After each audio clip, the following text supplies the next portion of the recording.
Well, hello everyone. Welcome back to another episode of the Bodacious Rant. I hope everybody's living life, enjoying themselves. We are now officially in October, so we're in the last trimester or quarter of the year. Yeah, quarter. Duh. Now it works both ways. Doesn't matter. I mean, it is in the last trimester. But in my mind, it sounded weird because I'm like, it's 3 out of 12, so that's a quarter. So it doesn't matter. I'm right either way.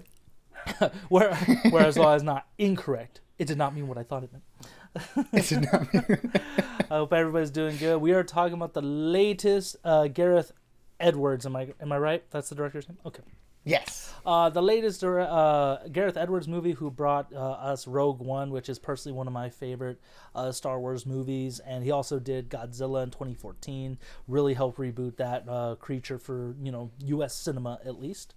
And this one is called The Creator, starring John David Washington, a.k.a. Denzel's son, Gemma Chan, Ken Watanabe, Allison Janney, and I can't really think of anybody else. It's a pretty solid cast, though. I mean, the newcomer to the group, Madeline Yuna Voiles, who plays the little girl in the movie. I think this is her first role. I'm not entirely sure about that, but I mean, she's a little kid. I don't imagine she's been in a lot of things. Well, she was adorable regardless. But this is a non-spoiler review, so don't forget about that. And if you do like the video, please give us a like.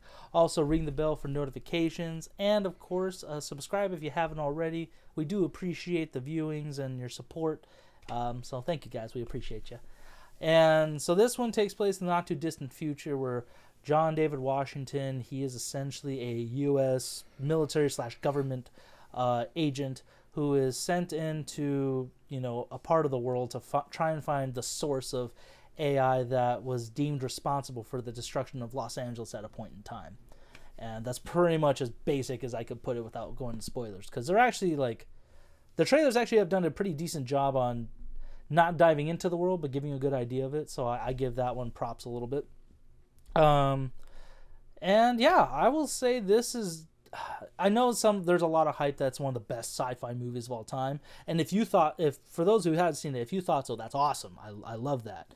However, for me, it wasn't bad. It was still a really good movie. I love the world building with it all. I thought the sci-fi aspect of it was really freaking cool. The robot design was great. The action was spot on. And John David Washington, he has just proven himself again with this movie that he's solid. My other favorite movies with him are like Black Klansman. I did like him in Tenet, even though Tenet was, okay. First thing I ever saw him in was the HBO show Ballers with The Rock, which he was really awesome in that one too. But before I keep going, Bern, what did you think of this movie? Yeah, I mean, overall, it was pretty solid. I think, yeah, I mean, hearing the pretty good amount of hype within the last couple of weeks of people who had seen early screenings of it, saying it was really, really good.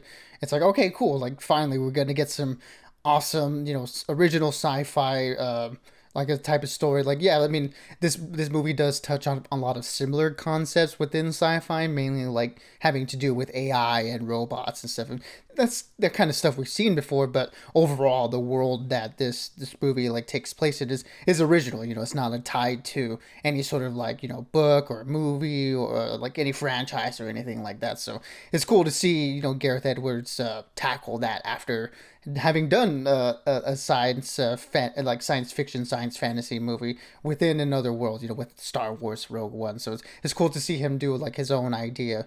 And I mean, in terms of the visual aspects of the movie, I'm right there with you. This movie just oozes cool, the way I described it to you when we walked out of the theater after having seen it. It was like a 90s anime come to life, very much felt within the realm of Ghost in the Shell or a Cowboy Bebop, and things of that vein, with that sort of art style where it's futuristic, but it's all kind of run down and dirty looking, and it's a particular vibe that I really jive with it. It really speaks to me, and I really enjoyed the whole visual aspect of the movie. It was yeah, it was essentially a 90s anime come to life, in my opinion. And it was all really, really cool.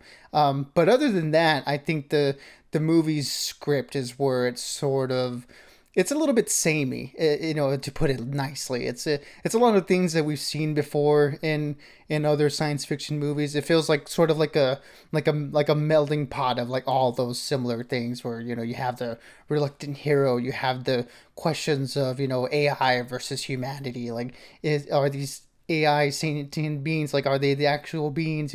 We've seen that touched on before. So when it comes to the script, it was just sort of like just a mishmash of all those things, and I just kind of wish it was a little bit more focused on the central narrative here, which is between John David Washington's character and the little girl. I feel like they really should have scaled back on like a lot of these broader topics and really focused in on that, since that was the element that made this movie unique. And I think that dynamic really worked for me, especially. In terms of everything else, it was just sort of like, okay, I've seen that before, so it wasn't too effective, in my opinion. That's totally fair. I mean, I know the more we've talked about since we've seen it, I definitely could see what you mean. For me personally, it was not so much an issue with the story, although there are a couple plot holes where it's like, that's really how we're gonna roll with this. But I just wish it could have delved deep more into like the argument of AI versus humans and stuff. Just because the way the story played out is that the U.S. is very anti AI, whereas parts of Asia and stuff. Hence, like a lot of the anime themed with it, that source material. It's definitely pro AI and like seeing them a part of everyday life. I wish they kind of delved more deeply into that. Had maybe a couple more scenes, because the movie is literally around like 2 hours, if anything, a little bit under. So I think it would have benefited to drag some of that information out just to explore it. So yeah, but I totally get what you mean with your stuff, Burn.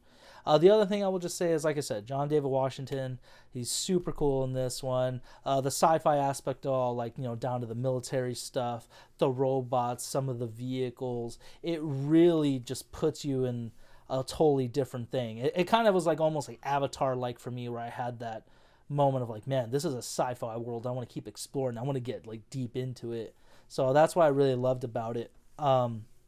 And then Allison Janney, she's a really good antagonist in this. Very, very simple, but I think, again, her overall design, the way she played that character was solid. Ken Watanabe's only in a handful of stuff, but again, sci-fi design on point. And Gemma Chan, I wish we got to explore her character a little bit more. But some of the scenes and stuff, I kind of gave you the gist of it. Having said all that, while the visuals are on point, like Burns said, where there's not one point in this movie that I think this looked incredibly fake. It actually looked pretty freaking legit. I will give this a 4 out of 5. But the biggest, like, it's not, the best 4 out of 5. It's more like, yeah, it gets it for my personal bias for sure. Where there's definitely, like, the plot and stuff like that are definitely lacking. And they are a little too familiar for a movie like this. For the hype to say it's the best sci-fi movie in ages, I'm like, it's good. It's not that good. So, but I really enjoyed just I geek out when it comes to sci-fi stuff in movies. So that's why I really liked it.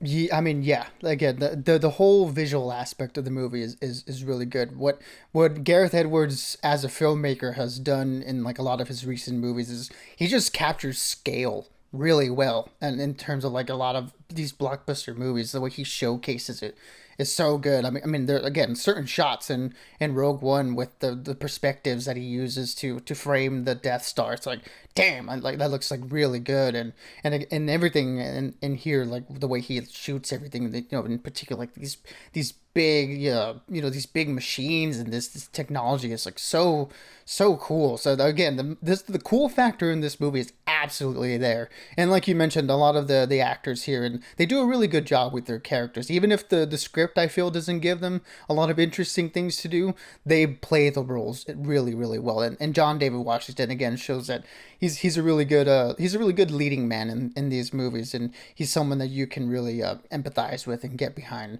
much like his dad. So like he's a chip off the old block in that aspect.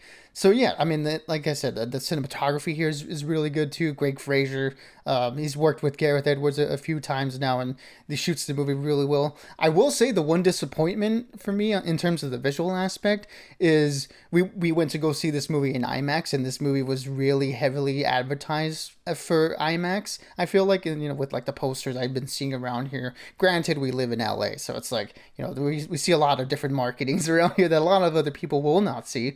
But the movie never used the IMAX ratio, which was a little bit disappointing in terms of like the scale of everything. It was shot in a really widescreen lens, which again looks really really good.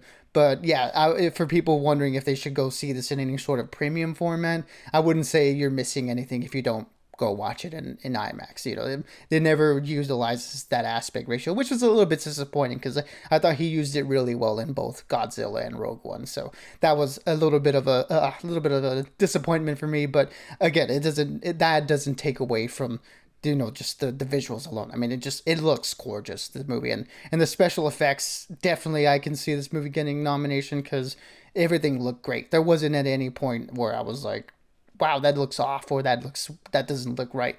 The visuals here in all aspects were great. So yeah, I can't fault the movie for that. So definitely a recommend for people wanting to go watch something cool and something interesting. But yeah, just temper your expectations when it comes to a lot of the story elements, because I feel like when you watch it, you'll be like, okay, this feels a little bit familiar, but you know the visuals are pretty nice. So with all that being said, for me to put it all into like a small thing, yeah, to make a long story short, 3 out of 5 for me. This was a really cool and entertaining movie. I wish I liked it more than I did, but I still had a lot of enjoyment. And I think anyone who go watches it will get just a cool sci-fi movie at the end of the day.